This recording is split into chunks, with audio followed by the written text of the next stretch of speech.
Time for Kyle a and new I are gonna talk chapter. about it. Yeah, time for a new chapter in the saga of podcast hindsight. What am I Of the supposed to do with all of my thumbnail Yeah, what are you models? supposed to do with all your thumbnail models, dog? God damn it. What are you supposed to do with all those Grogu's? There's nothing we can do anymore with them. Nah, it's But yeah, everybody, welcome to to Project podcast hindsight. Hindside. I finally got it right, dude. I finally got it right. We have Project Hindend. a doozy of an episode. This is going to be the last Mandalorian cast we have for a while. Next week we'll figure out what we're doing next week, but we told you guys we're going to be doing Mandalorian for a while. Once it's done, we're going to change it up. But this one's, oh my God.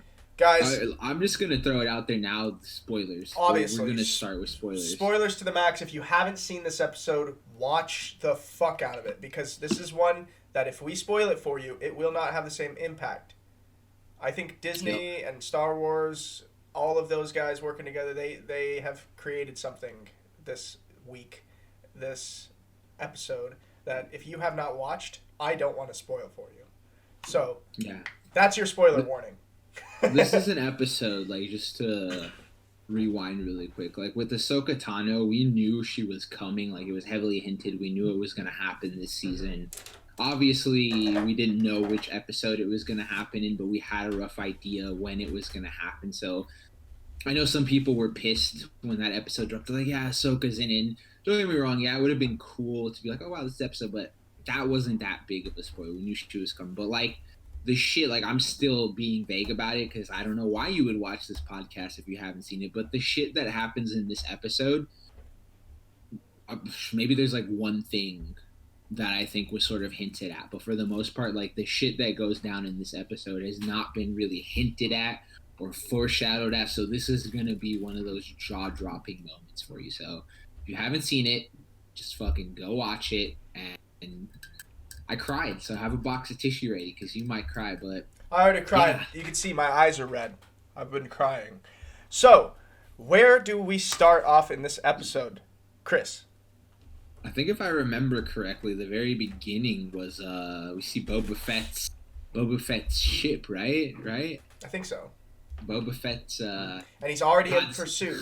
They're after the two. The end of it hits so hard it makes you forget the beginning. They're after they're after the two guys that are in the cruiser that are transporting the doctor. I just had his name. I'll find out for you right now. Very nice. I have the entire spoiler thing up. Dr. Pershing. Dr. Pershing, yes, that's correct, the Mundo. So one of them seemed like kind of a chill guy, you know? And then the other one was kind of a dick, the guys who were and the in chill charge. Yeah. The chill guy's the one that got shot, bro. Oh, I felt so bad, bro. They already played with our emotions at the beginning of it because they were like, "Oh, he didn't seem too bad." He was hold on, Kyle. You're was trying breaking to up a little bit. Oh yeah, I looked away. I looked away like this. It's because my mic. Keep talking. I think it'd be fine now. It's just as long as I don't look away from the mic. I feel bad for like the viewers right now. They're like, get your technical shit done before we did, and I thought we fixed it, but is it okay now? Hold on. Is it better now? Pull your microphone up to you a little bit more. Is it better now? Yeah, when you're that close, it actually is. That's so close. Yeah, but that's much better. Okay, fine. All right. Because it can actually pick you up because of how far you are. Yeah. Depending on the projection of your voice, it picks it up, but then it doesn't because it thinks it's background noise. Kyle's microphone is actually really good at not picking up background noise. So I think if he sits too far back, yeah, like I can't hear that. I can't hear the snapping at all. Not even like. No, not even there. What? Now I can, like a little bit. Yeah, once it picks it up a bit. Once it seems intentional. Yeah, it's really weird. Okay, so if you can hear me now, the really cool thing is they boarded the ship. They got a hold of Dr. Pershing. The guy who was kind of being a dick, who was like, "Hey, this ain't your lab. Shut the fuck up." You know, like, damn, bro, like, chill out. You're all on the same side. What the hell? And then he shows, and then he tries to use it as a bargain against the new Republic because he's like, this is a high profile target. You know, if he's dead, you're gonna have to explain it. And so she just shoots him in the head after he taunts the shit out of her. Like, you do not piss this woman off. You Yeah, know? I remember him. He kind of threw it in her face. He's like, "Yeah, the destruction of your planet did a good thing." And this is the thing that I love in the recent Star Wars, just expanding universe, and this as well. They keep playing with the fact, and we saw it last episode. That remember, to the Imperials, they are the good guys in their story. So when he pitches it at her, he's like, "Yeah, with the Death Star, we were able to get rid of terrorists. What Cara Dune and what the rebels were doing in the Imperials' eyes, that was terrorism to them." So Right. he definitely struck a nerve in her, dog. That was intense. Well, she struck a nerve in him too, because he also said, he's like, "Do you know how many millions died when those Death Stars blew? Those were people to him, the same way they were people to her. She's still gonna win. She's still scrappy." And then they start making you question the morals of them later on too, by saying calling them basically barbarians and stuff like that, because they were so willing to kill their soldiers. Um, So there is a little bit of that two-sided commentary.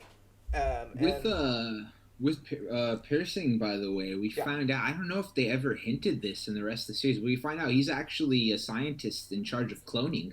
Yeah, So cloning. I think he helped build the clone troopers way back when.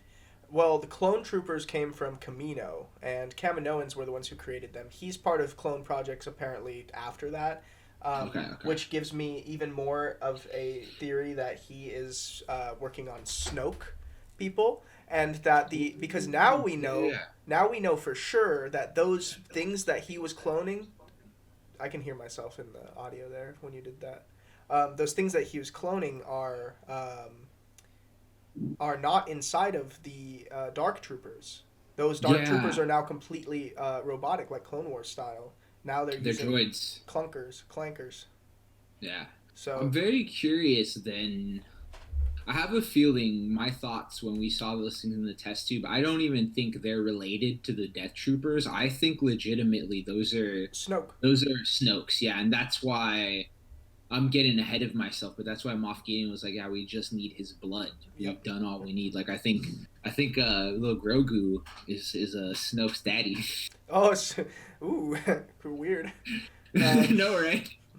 Weird. Based off of genetics, dog. Yeah. Oh god. Oh man. But yeah, we had that intro scene go down. We saw the exchange right there, and they pretty much go over the layout of the ship and what to expect. The dude was once again showing that he's helping again. He's just like, "Yeah, this is the ship. This is where you can expect to find the Death Troopers. This is where Grogu is being stashed away." Like, he seems like a good dude at this point. Like, I can confirm he seems like he's a pretty good. He does seem like he wants to help out. Like, he knows that it's the child and that he doesn't want to hurt a child. And apparently neither does Moff Gideon, dude. Like, he doesn't want to actually hurt him.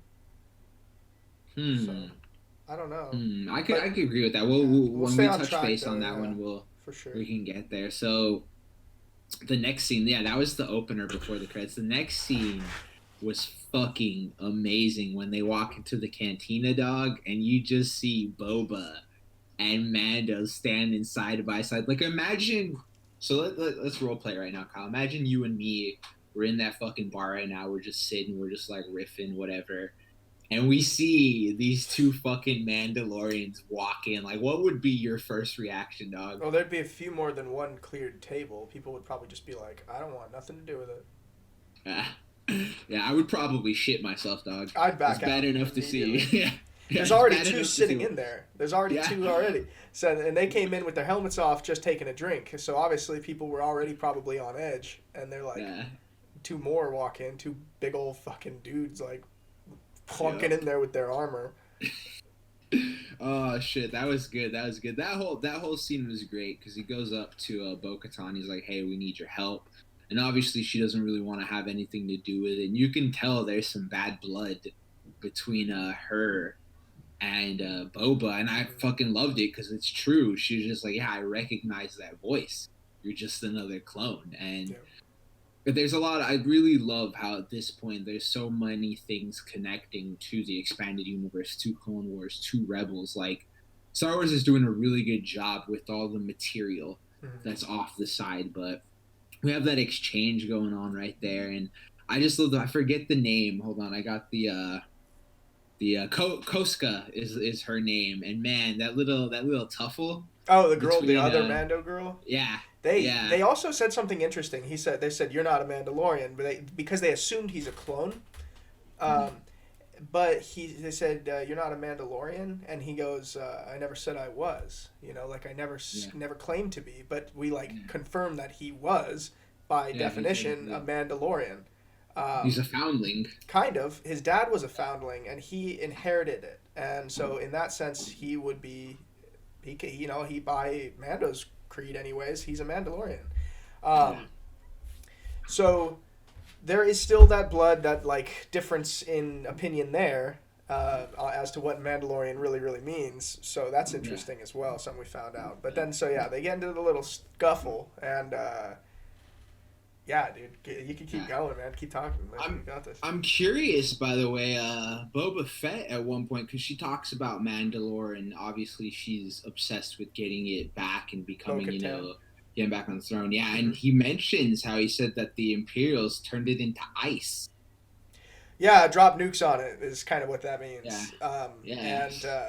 So we also would use that phrase. I wouldn't intend I would never want to turn a place to glass, but that's glass. There you go. I don't know why I said ice. Yeah, I don't know. No, you did say glass. You did say glass. Oh.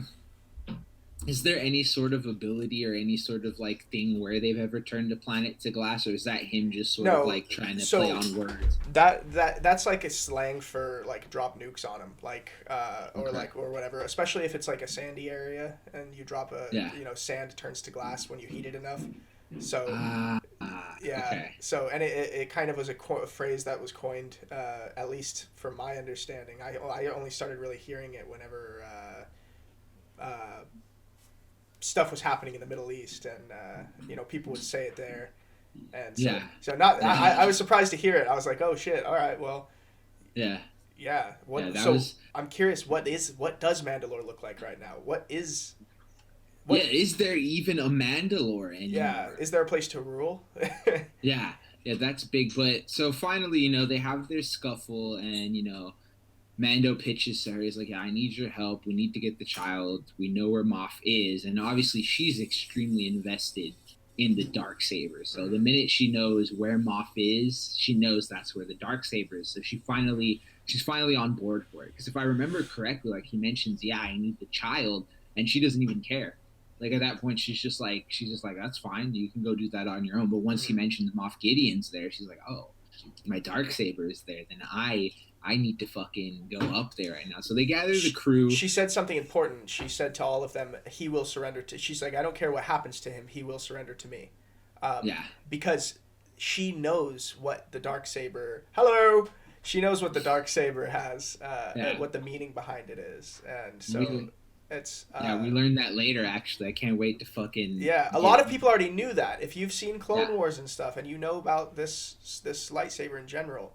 But so they all decide to team up for a bit and then go after our good sir. Yeah. But they do it in a very fun way. I thought was really interesting. That was a fucking great scene, bro. So we see Bo-Katan, Mando, Fennec, the rest of them in the Imperial ship that they stole, and Boba Fett's right behind them.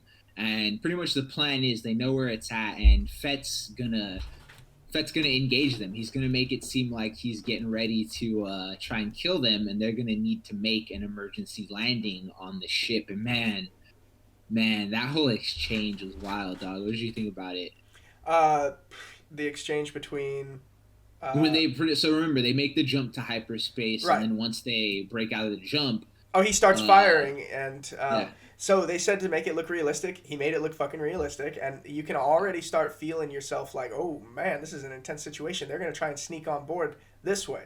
And then the interesting thing is they're going in the way that the TIE fighters go out, so they're blocking the ability for them to launch more TIE fighters after Boba Fett. It's very smart. So they land, they come out, and they immediately start the assault. Immediately. No fucking around. They push their way through there, and they're like, you gotta block, oh no, shit! You gotta get out of the way, we gotta launch more TIE fighters. But that was really smart. That was a really good way to do that, because they weren't gonna fire on their own ship, Yeah. I like how it goes down. They break down prior to that, like how they're dividing teams, and Oh, right. Din is just like, yeah, I'm gonna go alone. So Din splits off, and we see. I thought it was badass. We see 4 badass women just Yep. completely go into that ship and just fucking clean house. My favorite scene is at the start where they go in that hallway, right, and they can see the bottom where it leads into space, and they make it through the hall, and then the 2 Mandalorians, Bo-Katan and God, I'm already blanking out on her name. Hold on, let me pull it back up. I just had it a I know, second you just ago. said it, and I'm like, what is it? Bo-Katan and Koska. Koska. Bo-Katan and Koska. They dip. They like fall off to the side. They have jetpacks, so they don't care. They're not gonna fall off. They go through the hallway, and the stormtroopers think that they have them cornered, and then just whoosh, they show up with their jetpack and just start blasting. Nice and fast. Yeah. Dude, watching those ladies plow through there, that was a really, really cool scene, for sure. Yeah, and they take the whole bridge, man, all the way through. And then, so, yeah, they made it to the bridge, and guess who wasn't there? Moff Gideon. Where's Moff Gideon? Of course, being a fucking dirty little hoe. We'll say hoe. Yeah. Being a dirty little hoe. Is there something between there? You know, I do want to mention, I really like the part where, because Kara is known for using really heavy fucking weaponry. And I like how her gun jammed and she was freaking out the whole time. She finally fixes it, and she's the one that destroys the entire hallway leading up into the fucking, like, cockpit. I love that scene, dude. That was really, really well done, dude. Mm-hmm. Yeah. Man, yeah, I don't know, dude. Everything about this episode was well done. If there was any slip-ups, I didn't see them. And timing was really good. It felt necessary. They got the child is obviously still alive. So yeah, we keep moving forward. We've got the Mandalorian who went off on his own, who also, while on his way there, we have to talk about his encounter with the Dark Troopers, how he saw them, but they activated them a little earlier than they expected. Just a little too much. And he found out just how strong one of those Dark Troopers is. We also found out how strong Beskar really fucking is too, dude. Yeah. So one of them got loose when he tried to close the doors on him, so they couldn't get out. And then the guy punched the fuck out of his face, and I thought that was like, oh, that's it, that's the end. At least break. Yeah. I was like, the helmet's gonna at least break, right? Like, is that? Yeah. And it just keeps showing how strong this fucking steel is. It just keeps on going, and he seems like he's pretty beat up, but otherwise unfazed. And, whew, yeah, he took a beating there, but he did end up. What did he do? He used the spear, the Beskar spear, to stab through the head, tear the head off. And then walks over and launches the rest of them out into space. Yeah. I knew, like, he dropped the spear at first, and the entire time, once I saw him get bashed in and he didn't fucking, like, die, I was like, dude, he has to pick up that spear now. Mm-hmm. And when he picked up that spear, dude, he fucking just whoosh, and I sat there, I was like, man, Beskar is fucking just... That's some shit. That shit's powerful as fuck, dude. So he wrecks the dude. He ejects them all into space, and he finally makes his way to your boy Grogu, where somebody's waiting for him with I was waiting to finally see more of the Darksaber, man, and this is where we finally got. I like to state, by the way, I forgot to mention it, that Bo-Katan earlier in the episode, she foreshadows this moment. And she's just like, yeah, you know, the Darksaber can cut through anything. And Koska reminds her, she's like, almost anything. Except and there's for one thing in the Darksaber can't cut through, and it's pure Beskar. Pure Beskar steel. Yeah. That's pretty sick, man. Yeah. So, yeah, we had some foreshadowing there for sure. Let's see. I should have taken notes. It's too good. Too good. This is still fresh on my mind. So we walk into a hostage negotiation. Right. Moment right there where Grogu's being held hostage, and you think for a minute I kind of sat there, I was like, wait, is Moff Gideon really, like, Moff kind of plays Mando? He's just like sitting there, he's like, listen, I don't want the child. He's like, he talks about the Darksaber now. he's just like, I already got what I needed from the child. You can have him back if you want, but he's like, I keep this. He's like, the Darksaber is mine. And once again, Din, and I reminded because I created him for a D&D campaign. He reminds us why he's lawful. He's sort of lawful neutral, I believe was the term that I was looking. Yeah. Because at the end of the day, he had no obligation to get the Darksaber back. No. He never promised that he would, and he told everybody, I'm there for one thing only, and it's the child. So he straight was just like, that's fine. You give me the child, we're good. If you want to keep the fucking Darksaber, I could fucking give two shits about it. So yeah, he didn't want Mandalore, man. He didn't even know. He didn't even know. He didn't know because Moff the entire time is stressing. He's like, there's more to this than you think. He goes, with this saber comes power. Yeah. And to the average person, like even to me at the start, I was sitting there, I was like, oh, to the average person, like it's Darksaber. It's fucking probably way more powerful than any of the lightsabers combined. So yeah, it does come with power, but I forgot. This is actually something I knew because I remember when the Darksaber first got debuted last season, I wanted to research lore behind it. And this is where I find out like Darth Maul wielded it at one point and the whole story behind it. And essentially whoever wields the Darksaber is the rightful is allowed the throne. Like you're the king, you're the queen. That you have the saber, Mandalore belongs to you. If they earn it through combat, hand-to-hand which combat. We find out later. I can't wait to get to that fucking part, dog. But let's talk about the moment that I was waiting for, because we knew it got foreshadowed during the Ahsoka fight. But I remember, I think it was last episode, where I was like, we're gonna see Darksaber versus Beskar Spear, and we think Mando's about to walk out, and what happens, Kyle? Well, he does exactly that. He beats the fuck out of him. They beat the shit out of each other. Let's be real. And we got to see that he got slashed the shit out of him with that thing. And you got to come on, man. He's got armor in certain places. I was like, he's got to have some cuts under, like in places that there wasn't any armor, you know. But he really, that armor, I guess, just absorbs all types of blasts and things. But yeah, so he's fighting him. He beats the shit out of him eventually, and then makes him surrender. Dude, now he's got it, man. Yeah, that was. I just want to take a minute to talk about how I mentioned it with the Ahsoka fight, and I think this goes down. Like, I still think number one for me, and it was after you defined the meaning to me, and I can't wait to watch it again. I think number one lightsaber battle for me is the second fight between Darth Maul and Obi-Wan, where Obi-Wan finally kills Darth Maul. I think that to me is probably, it's hard, I have to digest all these, but I think that's probably the best lightsaber battle, just because of the timing, the pacing. Like, you always see, especially like Duel of the Fates in Phantom Menace, you always see these long ass drawn out lightsaber fights because we think that's what people want to see, just but that fight was just so well done. And in Mandalorian, the two fights that they give us with lightsabers, I agree with you, they're not lightsaber duels, but the two fights they do give us with lightsabers, they're not super long, and they're very well done. Yeah. They're very, very well done. And this was one of those, because we see Mando shows us that he's very skilled in all forms of combat. And I know you were mentioning you thought he was going to get cuts, and he didn't, because he was so smart with the use of his spear and his armor. Like, he was blocking with the fucking forearm pieces. He was getting hit in the chest. He was wielding seeing him use that spear was beautiful, especially for the fact too that was such a close.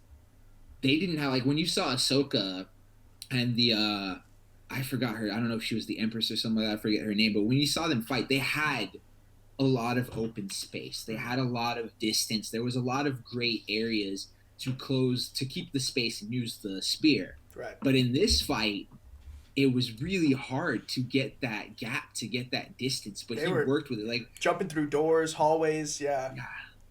I like the scene where he like flips the spear up and sort of uppercuts Moff with it. Like, it was great, dog. It was great. It was well done. But he hit him down and then kicked it up around the other side. That was pretty sick. Yeah. But he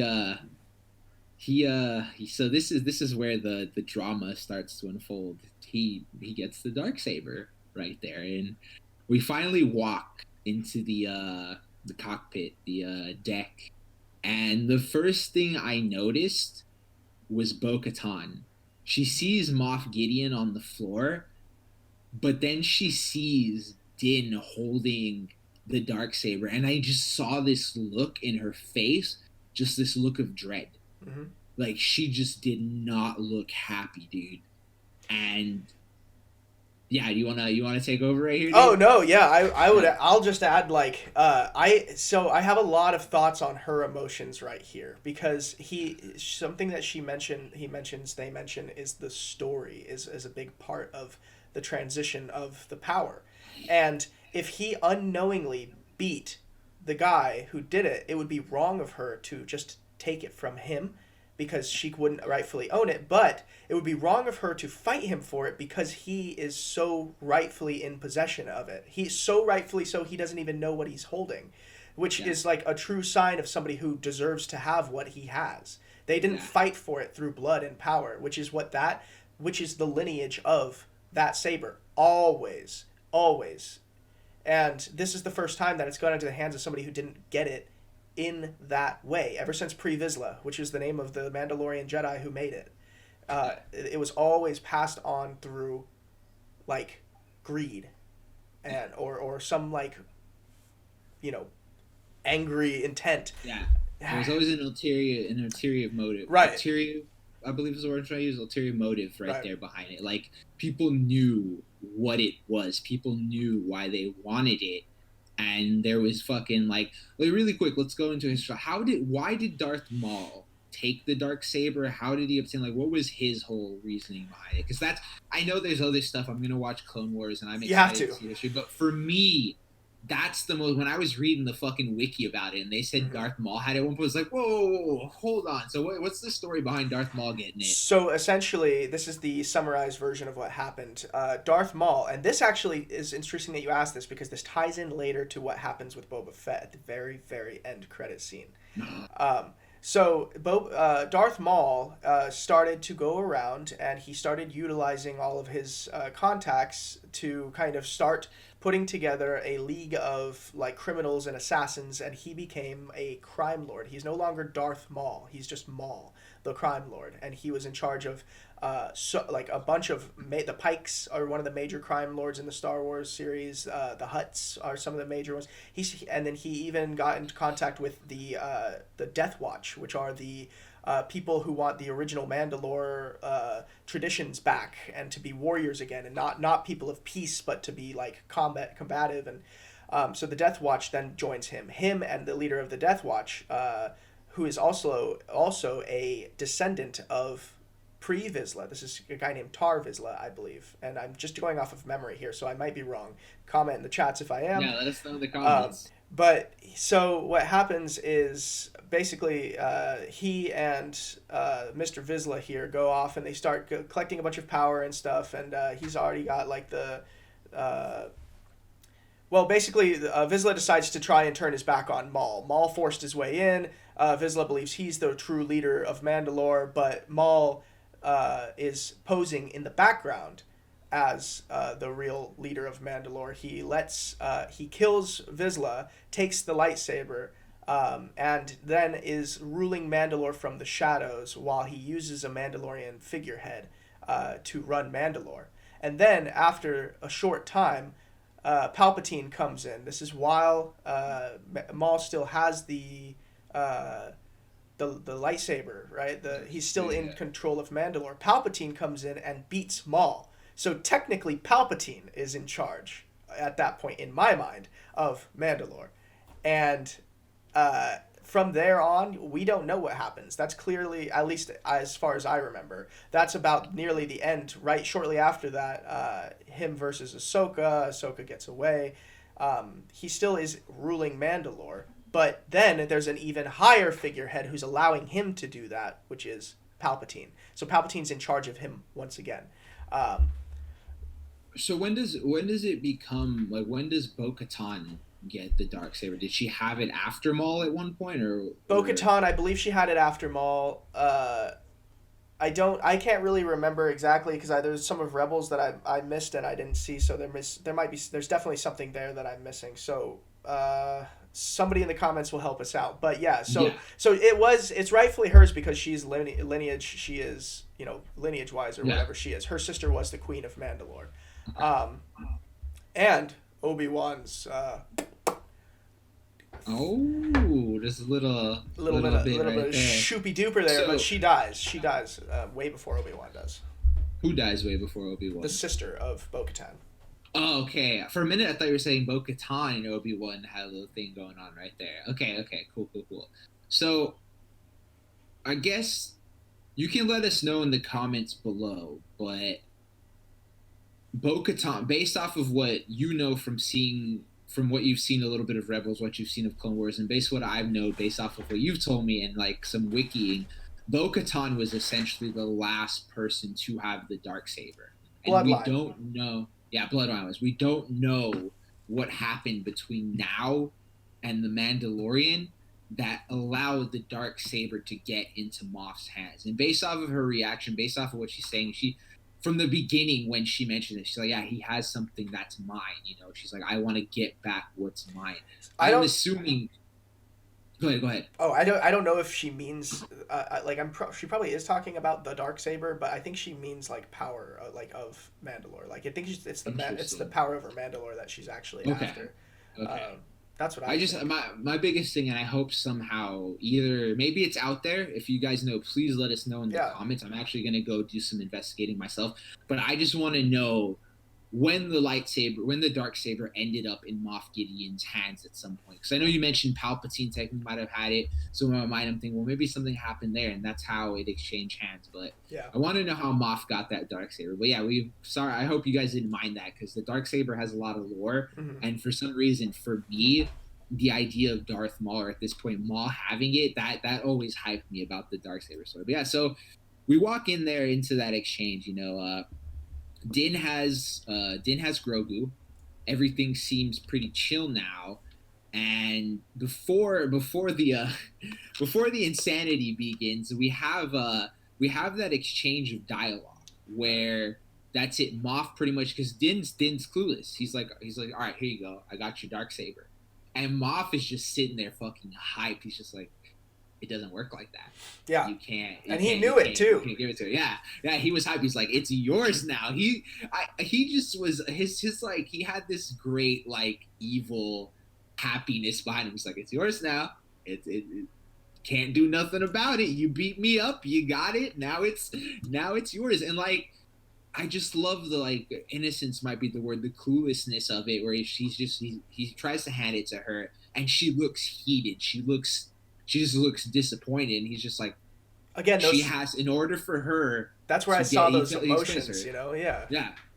It's like, in order for her to get this, she has to defeat you in combat to earn it. Mm-hmm. And I like how Din's still clueless. He's like, all right, I surrender. Here you go. Yeah. She still has that look in his face, and Moff's just sitting there. He's just like hype. He's just like, it don't work like that either, dog. You can't just hand it over like that, bro. It just...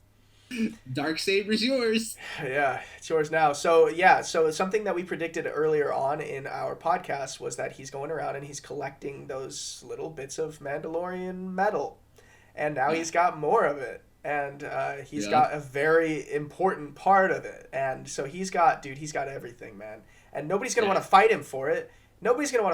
He's insanely strong. Like, if he did fight people for it, they would lose. Not only is he already the Mandalorian that he is also now has a fucking lightsaber. It would depend on a couple of things if he could really wield it properly or not. Is he Force capable? Is that something that we may see in the future? We haven't had any hint of it at all, as far as I know. But yeah.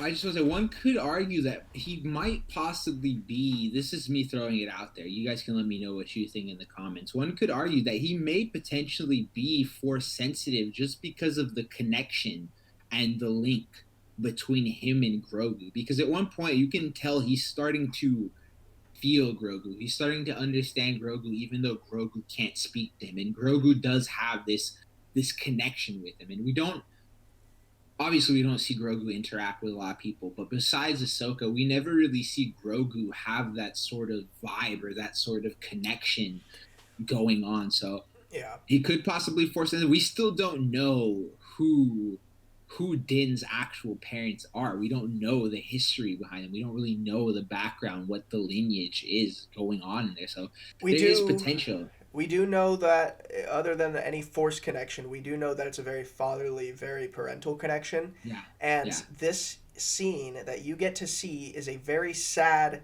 taking yeah. apart that he may not see this guy maybe ever again. Let's Why this is important is because yeah, in Jedi heritage, Jedi history, this is what they did. They took them away from their parents, yeah, from yeah, their and it's sad yeah, and it's not yeah. cool. But in this case, it's Hold on, like hold on. needs to be done. Yeah, yeah, but so you mentioned taking away from his parents, so we gotta rewind a bit because there's a reason why Kyle is sitting here going, yeah, he gets taken away from his father. So we have the exchange about the dark saber. We have that moment where he's clueless. Now, Kyle, you mentioned it earlier. What did Mando do to the Death Troopers? Oh, oh yeah. Well, he launched him out the back. Oh shit, yeah, I forgot about that Yeah, whole he scene. launched them out into space, dog. But what Yeah. did we learn about the Death Troopers? Well, we saw it when they went to pick up little baby Grogu. They can fly. They can shoot around Yeah, in space after they've been yeah. activated. After they've been Yeah, they're activated. droids too. So it's like Right, they're in droids. in our mind, we're thinking he yeeted them out, they're gonna die. But that's if they were stormtroopers or actual humans. Yeah. They did a good job in that moment making us forget that they're droids because they're just like, yeah, something's coming at the ship, and they're just like, what is it? They're like, there's no life forms detected, Hmm. and then all of a sudden it's like, oh shit, dog, this the Death Troopers, they coming, bruh. Yeah. Yeah. And they show up. They start beating the shit out of that door. It was like time's Yeah, running out, man. And then you see, yeah. I see them standing there with their guns out, and I'm like, dog, all you have to do is stand there, like have everybody hide around the corners and just chop their heads off as they walk through. Like Yeah, literally all you have to do. I But think Moff may have been underestimating them, or he could have been smart, but he sat there. He's just like, in his mind, he's just like, there's no way this group of people can take down these Death Troopers. And I personally agree because even with the Beskar, I mean, still with the dark saber, there was possibly potential, but we don't know how well he can be. But even with the Beskar spear, Mando was still like, he got pretty fucking wrecked he just had a going hard up time. against one of them. Yeah, one of them. But I want you to talk about this scene right here Oh, because I feel like I see the brown Jedi robe back there, and I feel like this person might be your favorite. But before we say who it is, obviously we mentioned spoilers, but I want you to walk through this scene because what happens? What do we see all of a sudden? The Death Troopers are there. We think everyone's fucked. And oh, wait, we're getting a little bit of cutout here. Wait, we cut out.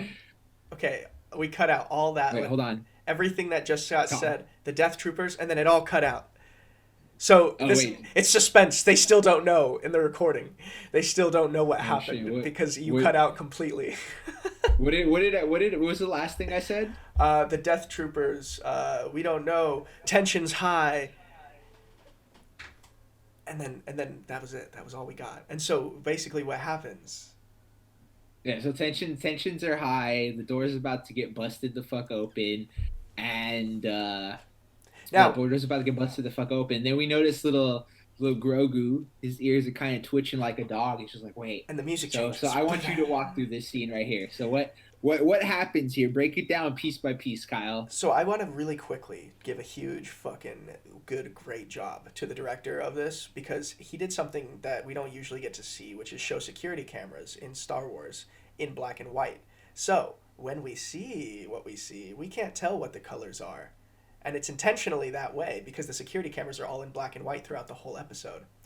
And then you see something on the radar, something's approaching, and it comes in, and it's an X-Wing. And a lot of people, including maybe my girlfriend, potentially at first, thought, oh, the New Republic is showing up. They're going to get some help. Or something like that, you know? But I'm looking at And this ship. Fennec's like, oh wow, 1X-wing, Yep, big whoop. Yep, great job. Thanks a lot, New Republic. And I am looking at this X-wing, and something's familiar about it. And I'm like, this doesn't have any like New Republic markings or anything on it.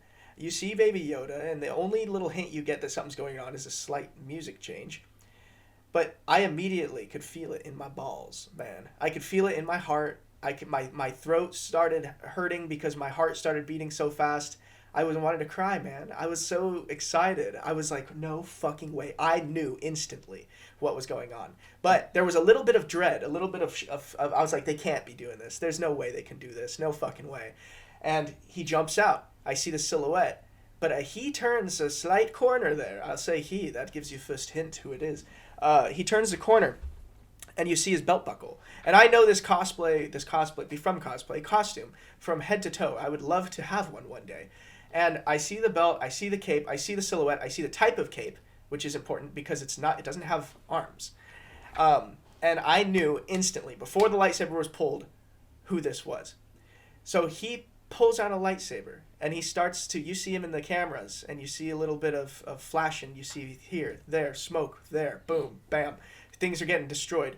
Fucking dark troopers getting slashed left and right, carelessly, easily, like bread through butter. It's amazing. And you see him go through each room, getting closer and closer. You see him crossing the bridge, the quarterdeck, to get to the command center.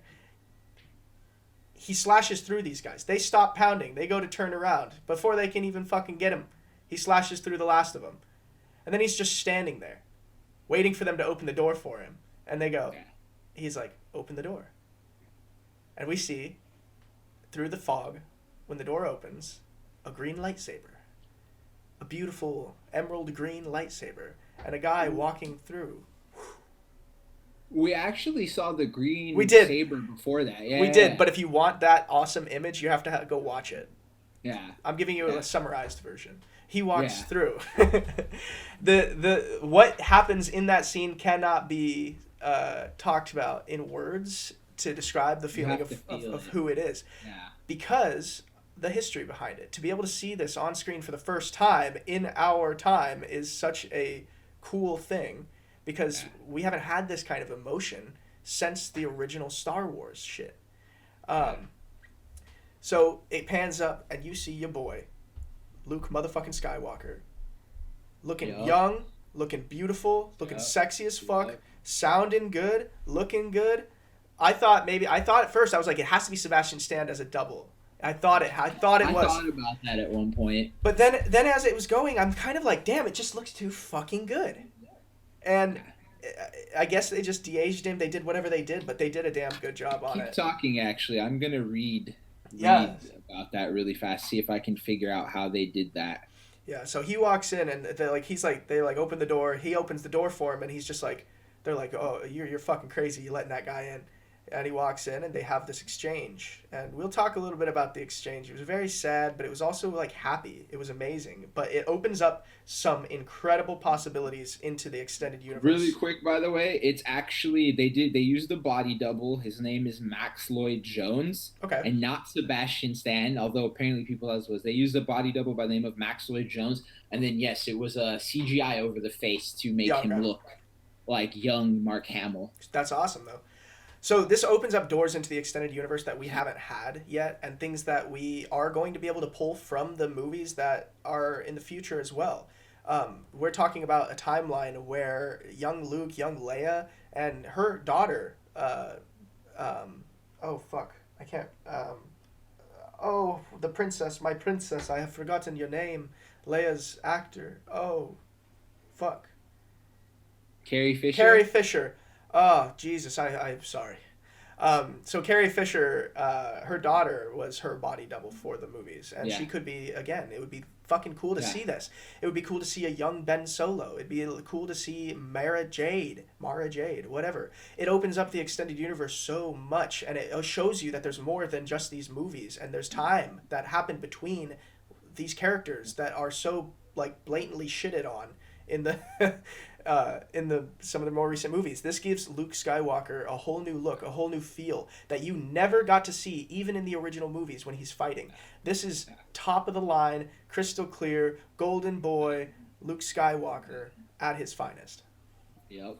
So I wanna dude. It was just great. So I wanna just rewind to a couple moments that happened right there that I really loved. But during that scene, we see Grogu, his ears are kind of twitching, he's getting hyped. My favorite part was when he walked up to the little monitor and you just see him put his hand on the monitor like he knew already. He knew that was. I don't know if he knew it was actually Luke, because I don't know. We don't know yet if he met up with Luke or not. He's never met Luke. He's never met Luke, but like he could feel him. Like he touched the screen, like it was so precious. Just like Grogu was just like, yes, I know who this is. Like I feel it. Like this is cool. And man, for me, like the X-wing wasn't what set it off for me, which was weird. I should have known better. Like, oh yeah, the X-wing was what did it. But for me, the minute I knew who it was, even before the green saber, it was the black glove. Yeah, once I saw the black glove, I was like, that's fucking Luke, dude. Then the green saber came, I was like, fucking Luke. And the reason why I like that scene is it actually, you can tell me what you think, but in my mind, for some reason, it really reminded me of the scene in Rogue One where Vader goes through the hallway just fucking wrecking everyone. Yeah. And it feels so similar because we see Luke. I don't know if it was necessarily a force choke, but we see him just grab this dude and grab the fucking Dark Trooper and fucking fling him across the room. Yeah. We see him just cutting and destroying. To me, crushing him like a fucking can. Yeah. Oh. And it's fucking it gave me so many vibes from that scene with Vader just destroying. And I thought it was cool because Vader at that point in time was, he was dark, he was evil, he was Sith. And now we have Luke, who's essentially on the Jedi side. And I feel like Darth Vader's dead now. Yeah, Darth Vader's dead now. But I feel like I want to play the two scenes side by side because I feel like it really was a tribute to that hallway scene with Darth Vader in Rogue One. And this was essentially the Force side of it. But no, like they were sitting there, they were freaking out. They didn't want to open the door. They were all scared. And fucking Mando's like, nah, dude, fuck it. He knew it was good. He opened the door. And I just love the exchange because he takes off the hood. Obviously, everybody's fucking losing it. And then the first thing he does is he looks at Grogu. He's like, I think he either says, hello, little one, or something like that. Like, he's just like, he comes through there. And the exchange was just, was it at this point or was it before? Because Moff Gideon hid the blaster and he tried to, I think that was before. He shoots Bo-Katan. And at one point I thought like, oh shit, I think he just killed Bo-Katan. But he didn't, obviously. Was it her or the other girl that got shot? No, he shot Bo-Katan. Oh, okay. Bo-Katan got like knocked down. I can't remember if that happens in between, but I just thought that was funny because in my mind I was like, oh shit, Bo-Katan might have just died. That happened before. I think that was happening this couple. But yeah, he comes in there and it's just, man, that moment, dog, is just.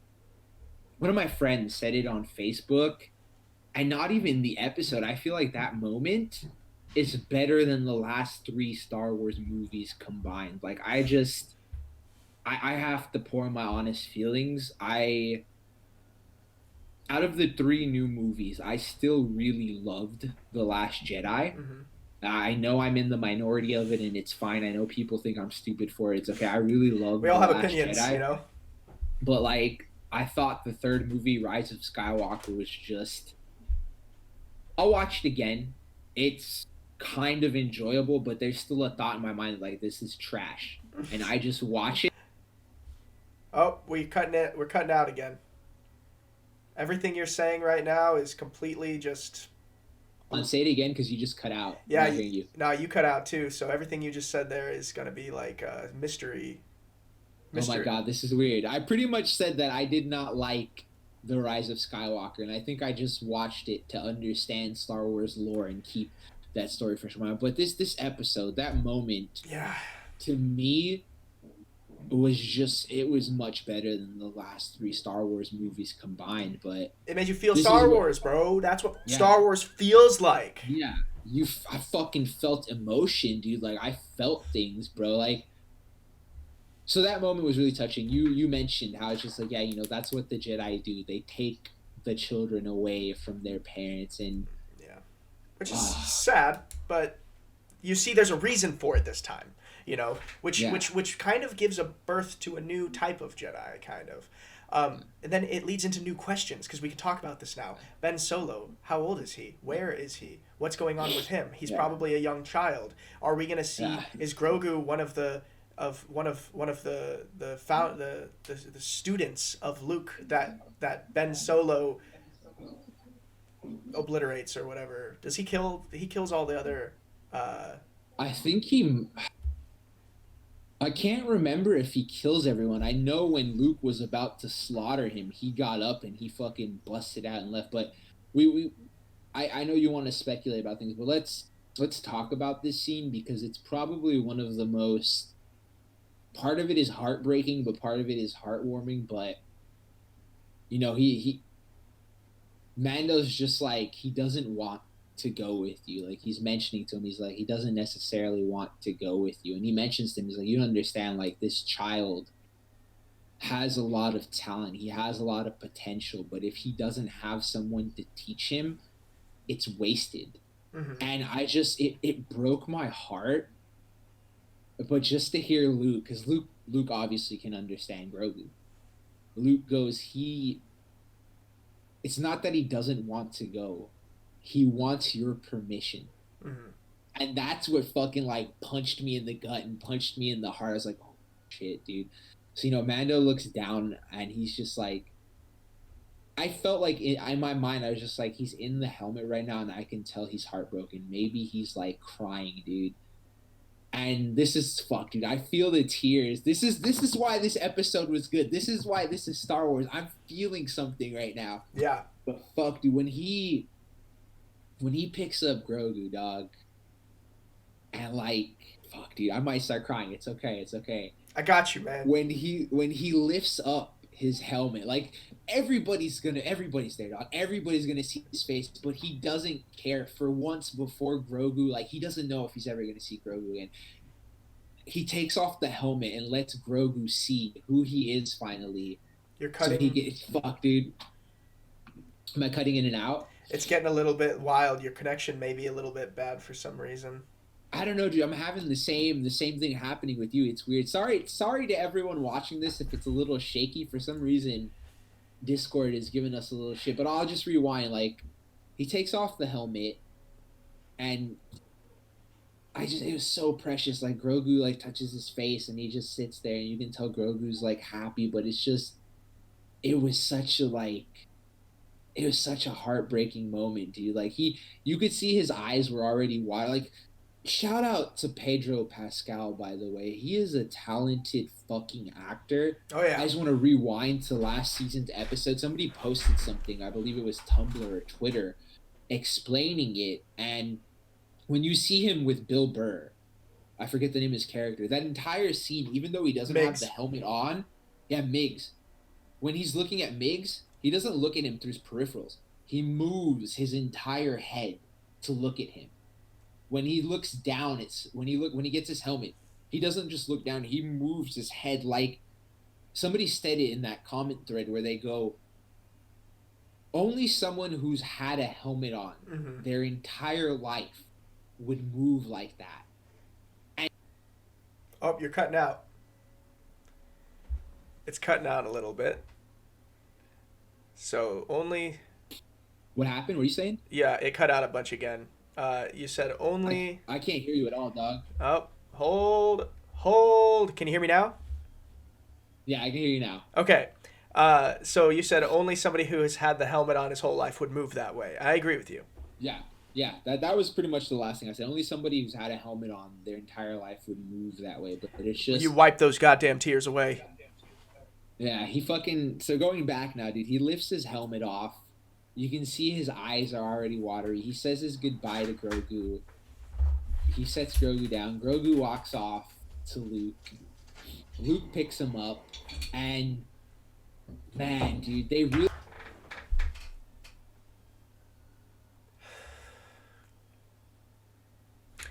So, it's cutting out a bunch. See the tears in his eyes. Huh? Perfect, you're good. You can see the tears. Yeah, you see the tears in his fucking eyes. You can tell, like, he's a fucking great actor, but you can tell he's heartbroken. He's just like, fuck. Yeah. I don't know if I'm ever going to get to see this kid again. And for me, one of my buddies, he had a sort of cynical view on it, but he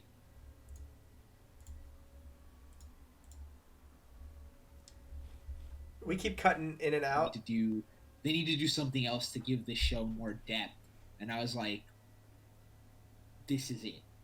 I think I wasn't looking at it as a cynical way. I wish we had more Grogu, but I do agree that the story at some point couldn't revolve around Grogu all the time. It did. Grogu had his moments. Grogu had his time.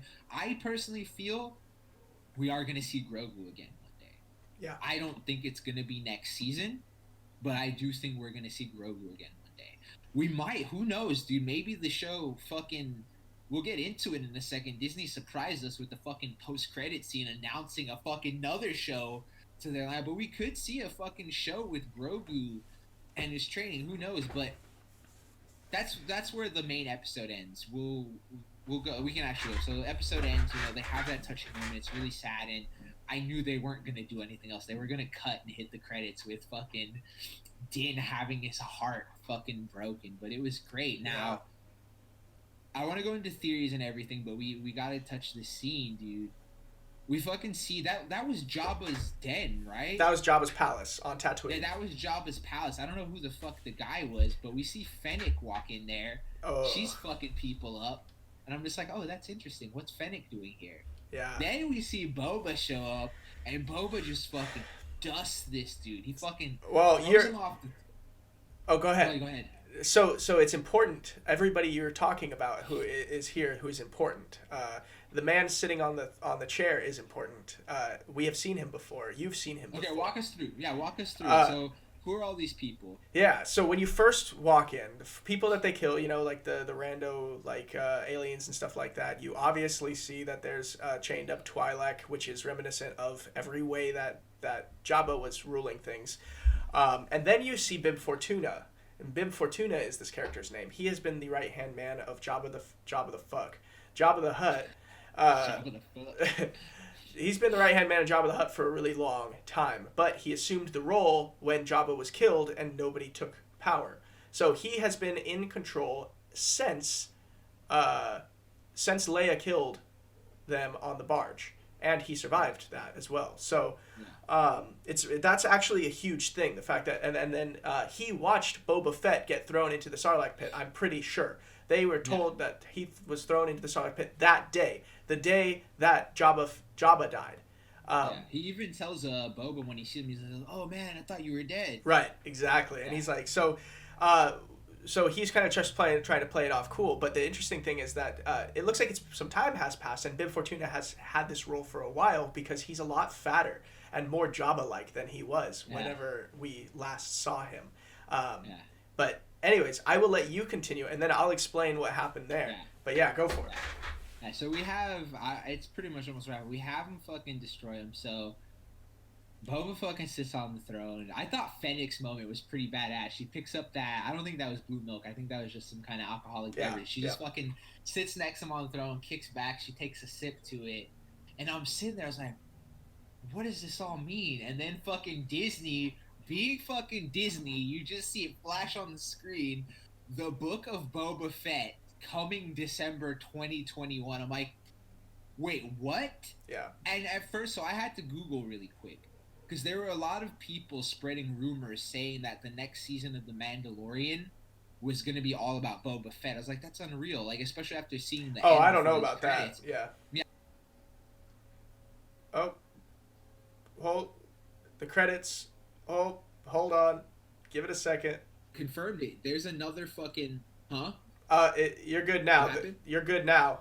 It just was cutting out a little bit. Oh my god. I'm sorry for the connection issues, everyone. I'll try to go in and cut it out. No, you're good. What's funny is every time you hear me cutting out, you're just like, Chris, I can't hear you. The same shit's happening to you. Oh. You cut out too. This is so fucking weird. Fortunately, I'm recording, so if it happens to you, I'll let you know. Yeah, let me know. So, we fucking have that teaser, and I had to Google to make sure there's another fucking show coming out. And what's interesting is December of next year is when the next season of The Mandalorian is supposed to start up too. So it's going to be interesting to see if we have these two shows running side by side, how they may overlap. But I think everybody's hyped about that, because you can't you can't introduce Boba Fett, bring him back into the world, make him this fucking badass, and then just like sort of end it over there. But what's great was we see that scene kind of showed us too that, you know, Boba lived up to his promise. He made sure that, you know, Mando was going to get the child back. Technically, Mando did get the child back. He made the decision to let him go with Luke. And now that's it. Boba's going to go do his own thing, man. But I'll let you talk now because you apparently have more light to shed on that scene and what's going on. And maybe you can explain to me why it's so important that he's sitting on that throne. So there were other people who have walked into that room many times trying to take power from the Hutts, and then finally trying to take power in this way. One of those people being Darth Maul. Darth Maul's walked in there on his way to conquer Mandalore when he became a crime lord, and all of these crime lords were working for him. So what this shows, especially with that last scene that was just so like a very cool, powerful like image, is you now see the new crime lord of the galaxy, Boba Fett, sitting there. This isn't just I'm sitting in chair. Boba Fett was back a couple episodes ago, but now Boba Fett is fucking back, dude, and and he's not fucking around. He's in charge of. Now he has taken everything that was left behind of the Hutt Empire, and everybody who served them. So you now see that Jabba did have ulterior motives. He had another plan, but he didn't involve those who were innocent in it. He had something else going on the side, and he went off immediately when he was ready and took his rightful fucking place, dude, on Tatooine.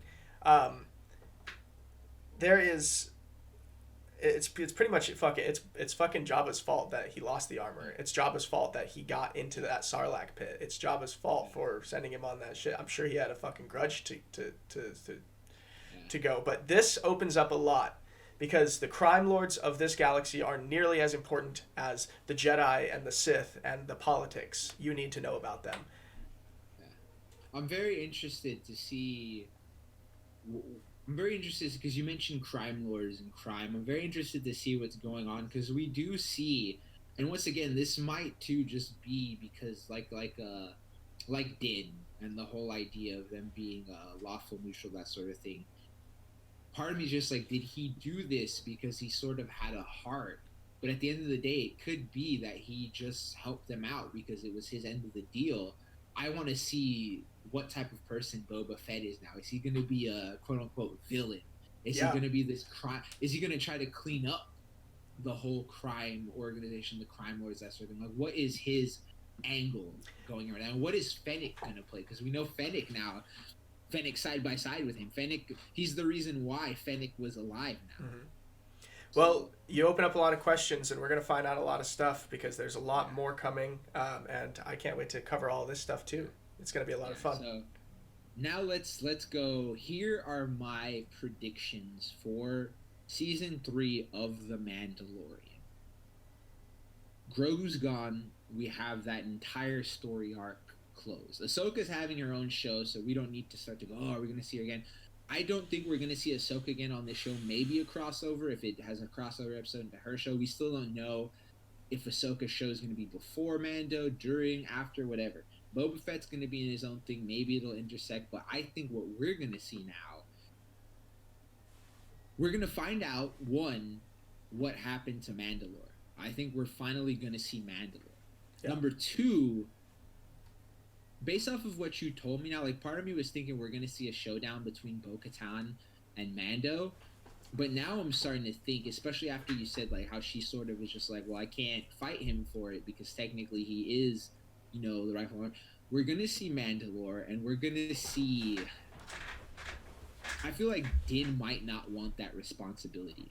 Because he was already so nonchalant about the dark side. Like, here, you can fucking take it. Like, I don't care about ruling Mandalore. I don't care about having this fucking dark saber right here. Like, none of this means anything to me. But I think that might be the direction the story arc goes to. We know now, especially after he took his helmet off in that room full of people, we definitely can tell he's no longer about the way. This is no longer the way.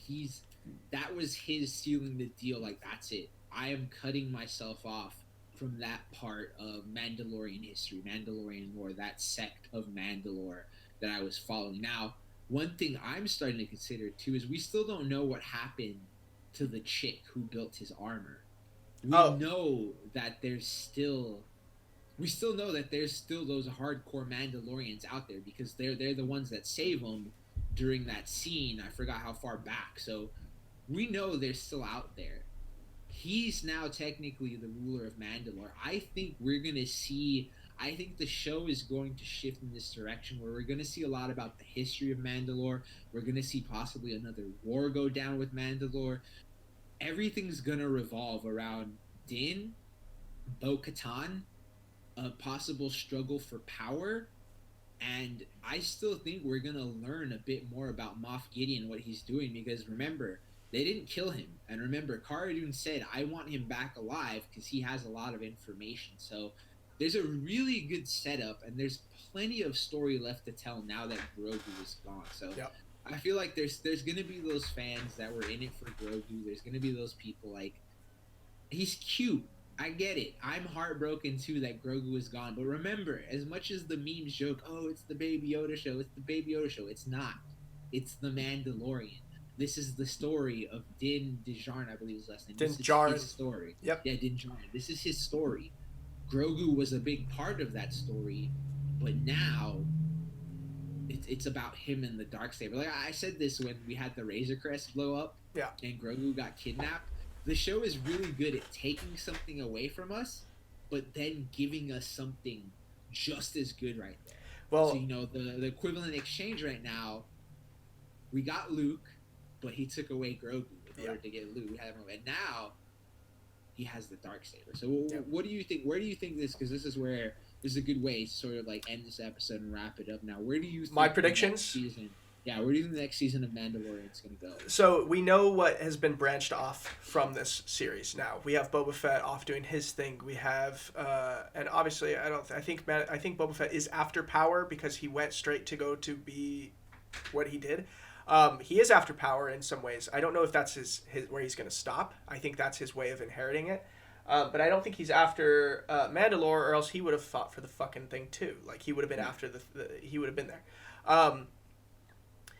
So actually, he wasn't in that. I forgot he wasn't on the bridge during that scene. Yeah, Fennec was. No, he flew off immediately. He went straight to Tatooine. He just kind of was done.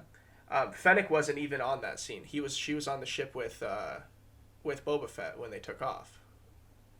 Right? No, Fennec was in the bridge. Oh yeah, she was. How did How did they get back together? That was kind of a plot line. That's a good question. Right? How did they get back together? So that's a little weird. But so now we've got one question here is, where are they going to go next? I think my prediction is that Din and he's going to be like, well, what do I do now? Right? And he's just going to go ahead and go with her to Mandalore. Go find out what's left. I think that they might go do that. I don't think she's going to want to fight him for it because of how he earned it. I think that she doesn't see him as somebody she wants to fight. But currently, without them, it's him and the two Mandalorian ladies. So Bo-Katan and Kong. What's her name? Kong. What? Koska. Yeah. Yeah. So. Yeah, I believe it's Koska, yeah. Now at their disposal, what ship do they have? They have the Imperial cruiser that they took, and they have all the TIE fighters and stuff that are inside of it. But they don't have the ships that they had before. They have whatever resources they have outside of that ship, and that's it. So they might as well just go off together and figure out what the hell is going to happen, unless one of them gets in one of those TIE fighters, goes off and does their own thing, except TIE fighters are not made for deep space travel. So they will probably be sharing this ship until they get to a destination together. So I don't know where they're going to take it with the Mandalorian. I'm sure I'll think about it and have some more ideas soon. But for now, that's what I got. Yeah, it's going to be interesting, man. I'm really excited to see what it is. But no, you did bring up a good point. Razor Crest died, and we thought the Slave One was going to be its replacement, but Slave One's gone now. So yeah, there really is no dedicated ship for any of them. They did a good job. Like I love it. They did it last season too. They gave us so much at the end, and then they left us going like, wait, where the fuck is it gonna go? And then they had the Darksaber reveal too, and it's like same shit happened right there. Like they they didn't even wrap up the entire scene on the bridge. Like, Luke walks off with fucking Grogu, and Din's sitting there, helmet off, just crying, like, broken, and they were just like, boom, credits, Cuslo. Yeah. We don't know. We don't really know what's gonna happen. We still, like I said, we still don't know. We still don't know what they're gonna do with Moff. We still don't know. Obviously, Bo-Katan was holding it together because of everything that was going on, but we still don't know. What if she, like, it's just like, fuck it, I'm gonna get into a fist fight with you? What if, yeah, she's just like, hey, no, I'm gonna help you understand what to do now. There's a lot of fucking questions opening up right now, and unfortunately, we have to wait. Yeah. We have to wait a whole fucking year, dude. Yep, and year. And we're at an hour and 10 minutes, so we're gonna have to wait a whole week for another podcast. That Mandalorian was happening every Friday. That's when we record. So this was going to seem like a Mandalorian podcast to you guys, but that's not what this is. It's just that's something we really love. That's something that was relevant that we were covering. So we're going to give you guys something cool next week. We're going to get into it. Time for a new chapter. Yeah, time for a new chapter in the saga of Podkast Hindsight. So, you know, I'm excited. You know, we got some cool stuff coming for you, but I hope you enjoyed the fucking finale. What am I supposed to do with all of my thumbnail models? Yeah, what are you supposed to do with all your thumbnail models, dog? Like, God damn it! What are you supposed to do with all those Grogus? There's nothing we can do anymore with them. It's like so mad. Yeah. All right. Yeah, we hope you guys enjoyed this episode. Let us know your thoughts in the comments below. Like button, subscribe, turn notifications on too. That's one of the most important things ever, because we do have a schedule set where we go live 6 p.m. Pacific Standard Time every week. But if you have that notification bell turned on, whether you're on YouTube, on your phone, on your desktop, whatever, it's immediately going to be like, boom. Hoping to start do Twitch as well. Yeah, we're going to experiment with it. We want to try and do live versions of this podcast as well. So, you know, we record. This is something me and Kyle are going to have to discuss. Yeah, we'll talk about the day before upload on here, but we're working on stuff. Oh, and I want to mention this before we go. If you haven't seen it already, we have a great sketch that we just uploaded as of recording this yesterday, I believe. Yeah. It's really great. We've been playing a lot of Among Us. It's the different types of Among Us characters. Kyle did a great job acting them out. Ash did pretty much a majority of the editing, right? She did all the editing and stuff for that one. I did very little in that sense. Yeah, I was the brainchild behind the idea. Me and Kyle both did make a mock-up, though, of where we wanted it to go. Everybody had a pretty good... Yeah, it worked out. So this is probably what I could say is the first big group. Jeff even did a voice project that we worked on. Yeah, Jeff was doing voices too. Don't forget, Jeff is still a part of this. We didn't have him on board today because he hasn't been watching The Mandalorian regularly. Maybe we'll bring him in next week. Depending on what we talk about, yeah. Yeah. All right. We'll try but yeah, everybody, thank you for tuning in. Thank you. That, and that's it. We'll leave it on what Luke left him with. May the Force be with you. May the Force be with you.